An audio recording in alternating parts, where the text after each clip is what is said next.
when I teach clinics and stuff, the best thing to do is videotape yourself so you can see yourself doing things. You can watch other people.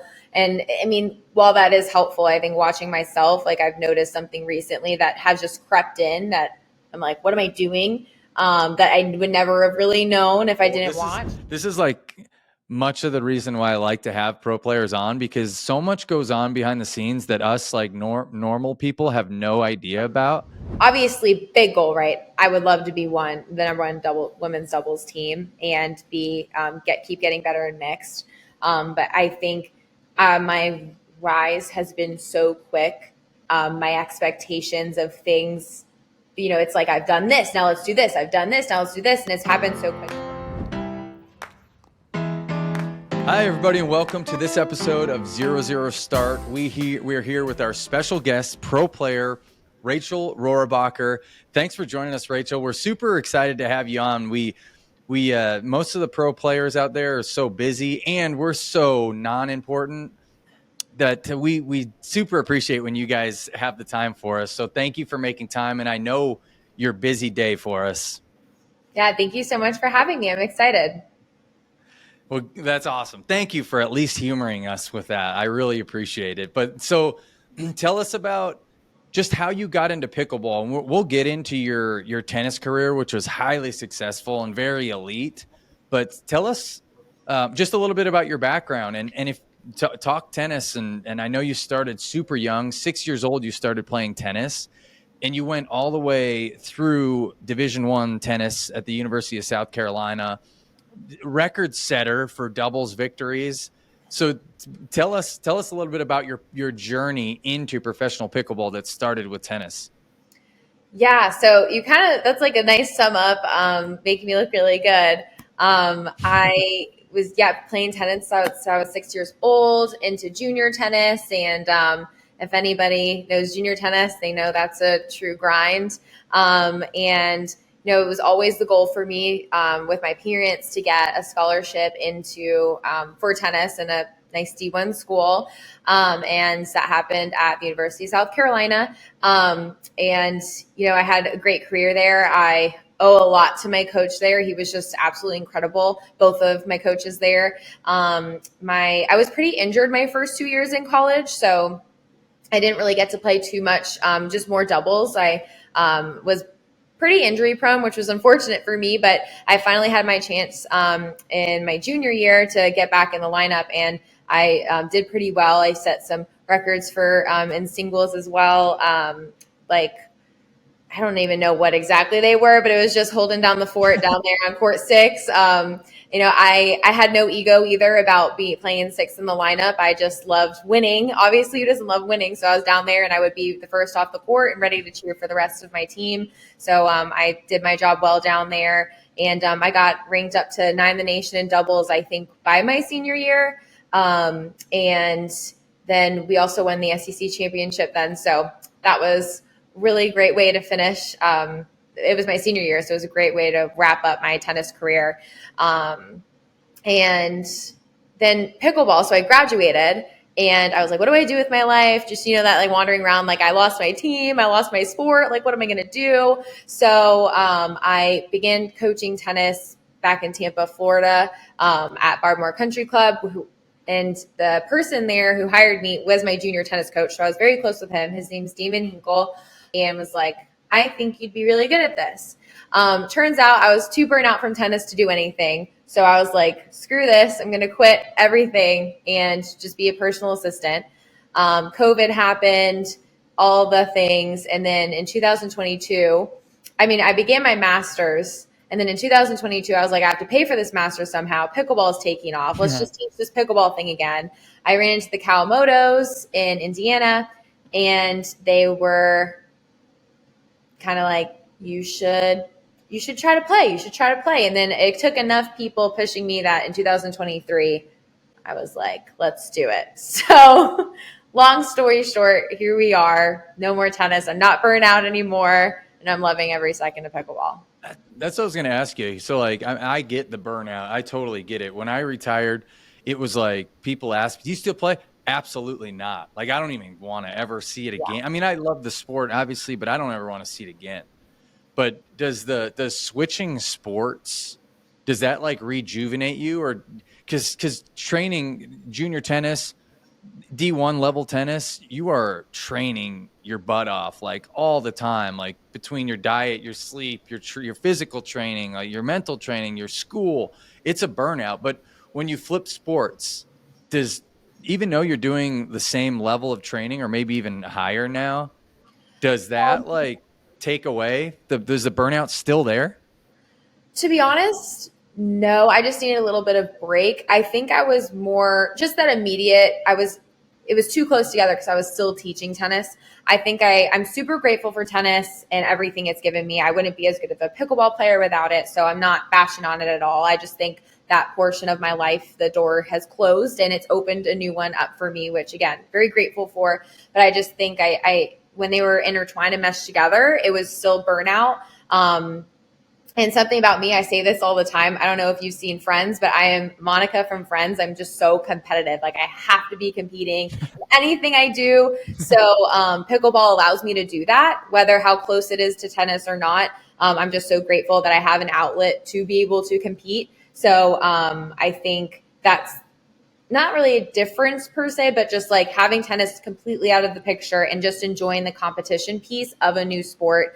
That's why I'm not really burnt out anymore. That's awesome though. I mean, that's great because that burnout happens to so many kids and like young adults just because they've been grinding. But it's pickleball has been such a breath of fresh air, like in so many ways, and not even for only people that like went pro like yourself, but maybe other kids that are burned out on tennis and they're not going to be a pro, but now they've like caught a fire for another sport that, yeah, they're a 4 or 5, awesome, and they get to play it and love it and keep them active as opposed to just wanting to shut down sports in general. Totally. And a huge difference as well is with the training, right? Is that when you're a kid, obviously I wanted to play tennis, right? My parents would have never forced me to do anything. Sure. But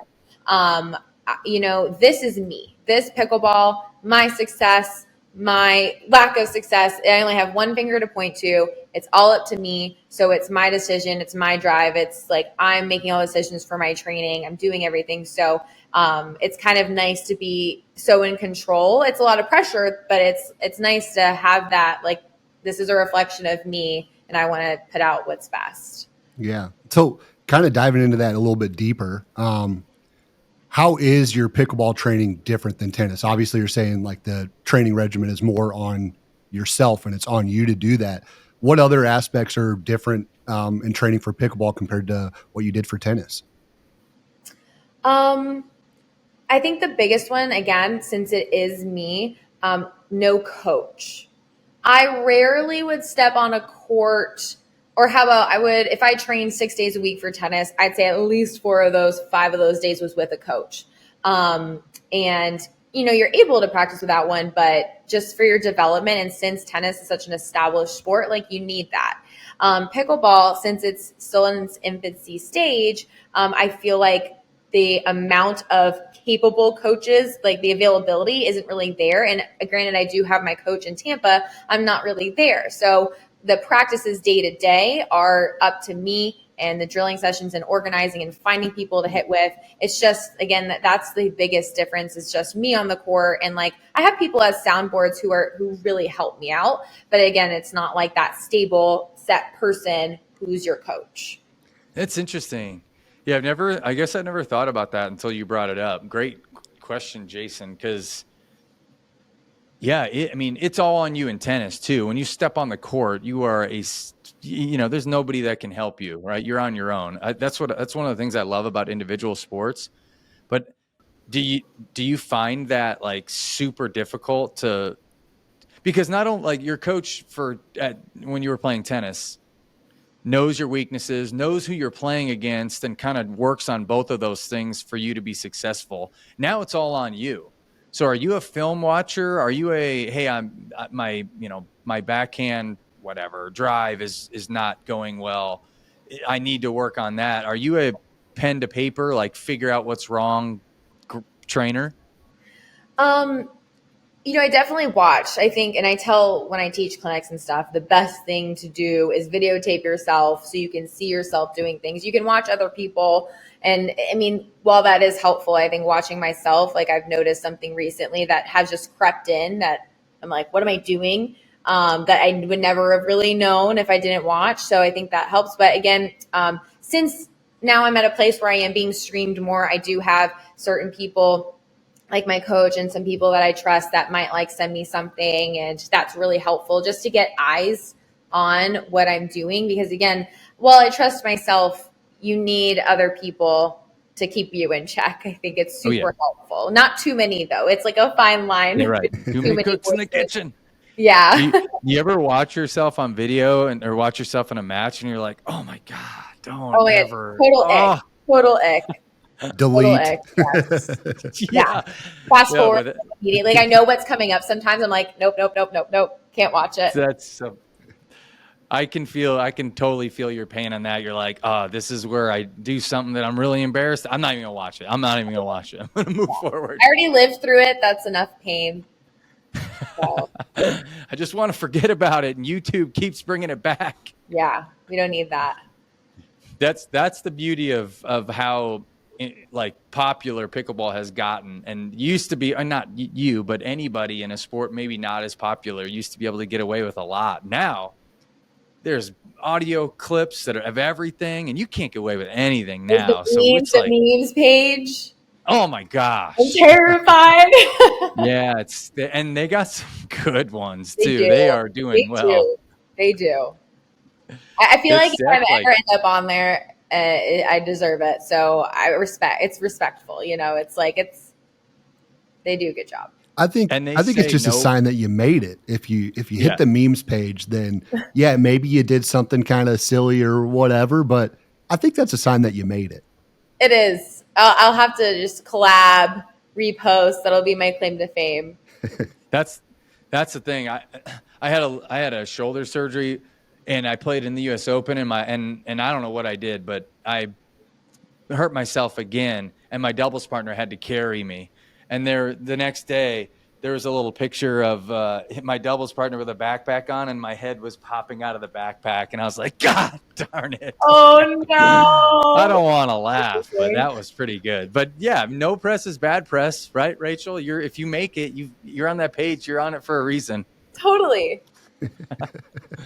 All right, let's talk. I want to talk about, Jason, I think I might be stealing your question, but let's go MLP. I'll let you ask it, but let's go MLP, because this is like something that I think for the last years we've been so excited about and just loved what it's done for the sport. Now I see other sports trying to emulate the same thing.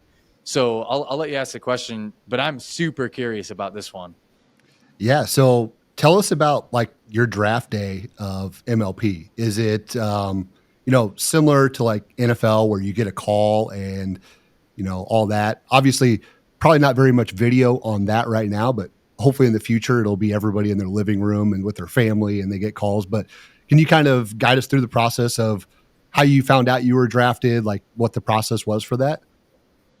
Yeah, I think it changed because I've only been a part of 2 drafts, and the first one I didn't even know I was going to get picked. That was chaotic, so I won't even talk about that draft day. But this one was also very different because we were all at the PPA in North Carolina, so we were kind of all together. I was actually sharing an Airbnb with some players. It was like Tina Lacey and Jackie Kawamoto. So we were all together watching it, and just watching the screen and waiting to see what happens. I think, I get a text from James, and then he added me in the call, and that was kind of that. So you were there with some other players, and you watched your name get drafted to the DC pickleball team. That's awesome. You gotta. So what's the first thing you do when you see that? Then do you like call your parents or your whoever? I mean, what do you do? Like, because some of those players maybe didn't get drafted. So do you do like the sly mode, like just go to the room and then call, or?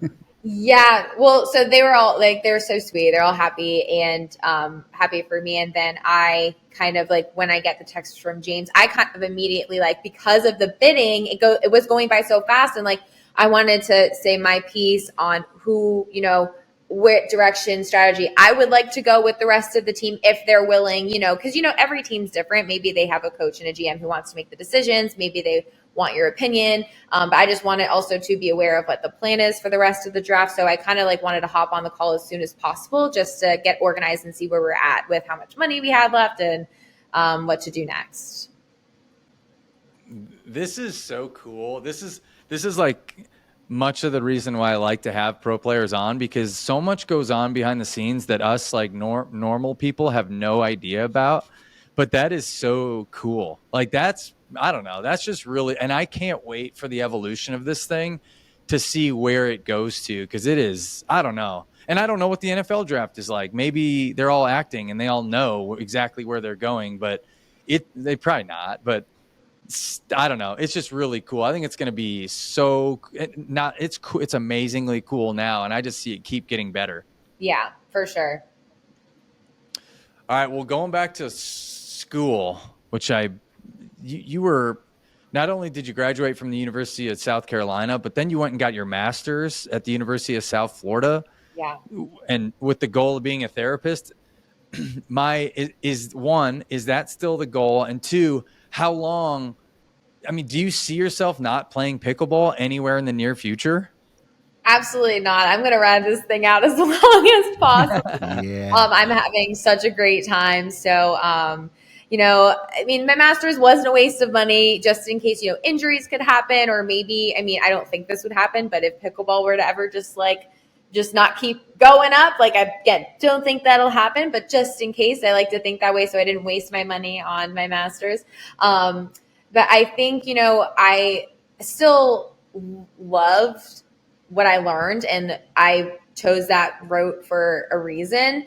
And I think whenever my pickleball career kind of wraps up, it'd be so cool if like they wanted a league mental health counselor coach or a team. You know, I would love to be involved like with my love for pickleball and sport. And then also maybe be that mental health role, just like kind of stay in pickleball, but just a different role. I think that would be really cool.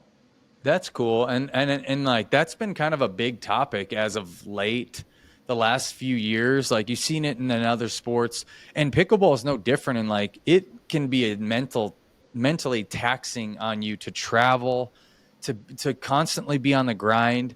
And then what I don't think a lot of people appreciate is like, and I don't mean this offensively, but like when you play a sport for a living, especially an individual sport, it is not a game anymore. Like it is your career. And if you go to a tournament and you lose first round, and then you go to another tournament and you lose first round, well, guess what's affected? Your paycheck is affected. Your potential contract is affected. That's a grind on you physically to be all on the road all the time, planes, hotels, tournaments, but mentally it's equally, if not more, taxing on you. Yeah, absolutely. I mean, you covered it all there. I mean, it's just a lot of self-awareness comes into play, and you know, knowing what you need, I think is important in certain moments, because the individual sport career is very unpredictable, and you just have to be ready to give yourself what it needs at each moment. Yeah, that would be cool. I want to see you as the first whatever team, right? Therapist. I think that would be cool. I like that. Cool. 2044. That should be should be in your draft profile. So maybe that's an added benefit that would boost your draft stock going forward if they know that you 100%. Have this ability to also provide to the team. I mean, who knows? Yeah, that's true. Right now, like again, like how the draft works though, we don't get paid the higher we are, because like I think the money goes to the league. So I would love to be the last draft pick. So my team's just a fire team. Not that my team isn't fire, it's still fire, but like I have no ego with that. So I want to be like the last pick. But if it ever gets to like boosted draft pick where like we get stuff out of it, then that is something I will definitely put in there. That's awesome. Yeah, that's right. Whatever it takes. build that resume.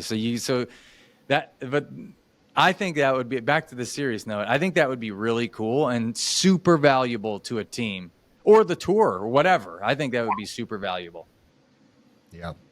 So Rachel, the 2024 season is a third of the way done, which is crazy to me that it's already a third of the way done.